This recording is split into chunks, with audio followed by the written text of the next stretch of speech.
I'm very privileged to be involved with a few universities and also with a few joint innovation labs that we have with large, complex organizations around the world. And one of the questions is, how do you generate systematic breakthroughs in any field or industry that you're passionate about? And I like to think about this approach as the 5 C's.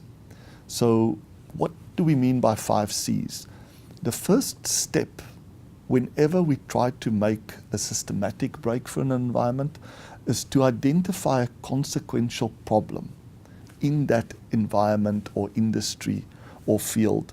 And that's a good starting point. That almost answers the question when I should make a change, is when I see a consequential problem or some kind of inconsistency that tells me that there's some inherent potential within this environment.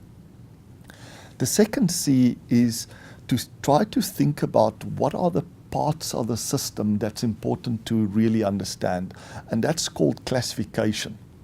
And classification, for example, if we think about the work of Dr. Martin Seligman, the founder of positive psychology, what he realizes that you can't measure directly happiness or our ability to have full and meaningful lives. You can break it up into 5 components or elements which individually you can measure and improve on. And he called it PERMA. P for positive emotions, E for engagement, R for positive relationships, M for doing meaningful things in our life, and A for sense of achievement.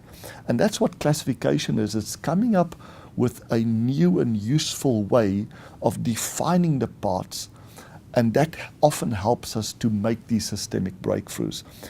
A new classification by itself can be a breakthrough in a similar way that Dr. Martin Seligman showed. The third C is correlation. This is trying to answer the question, not what are the parts, which is classification, but how these parts are related to each other. In science, we call correlations laws. If you think about E equal to mc squared, it's a correlation that tells us how do these 3 components, mass, the speed of light, and energy, relate to each other. We don't need to understand why they do, but the correlation by itself is extremely useful because it helps us to predict any one of those if we could measure directly the other 2. The 4th C is causal theories. And this is trying to answer the question why these parts are correlated in this way.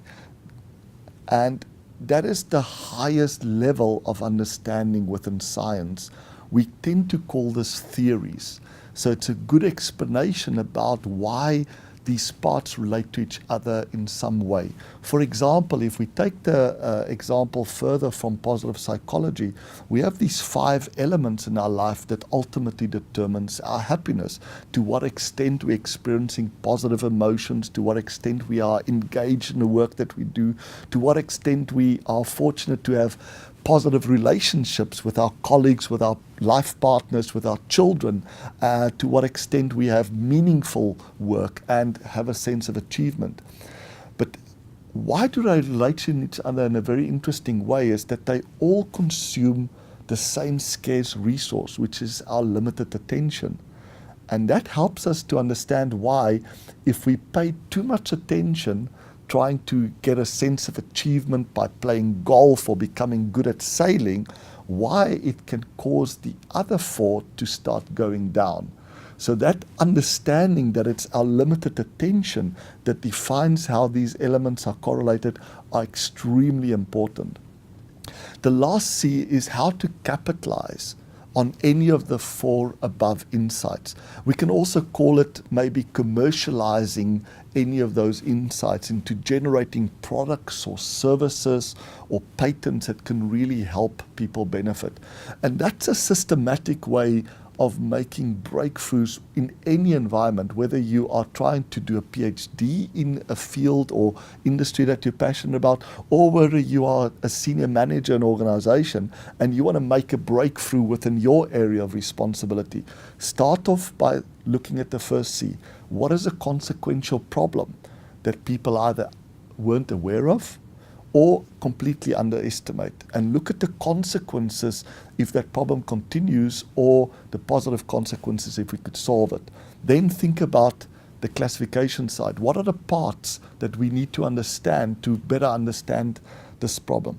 Then think about how these parts relate to each other, the third C, the correlation part, and then see if you can come up with some causal theories that can explain why they relate to each other in that way, that can help us develop practical, simple solutions that could help us to solve that consequential problem. And that's the last part, the last C, is how do I capitalize on these insights? So that's a systematic way of creating breakthroughs within any field or industry that you are passionate about.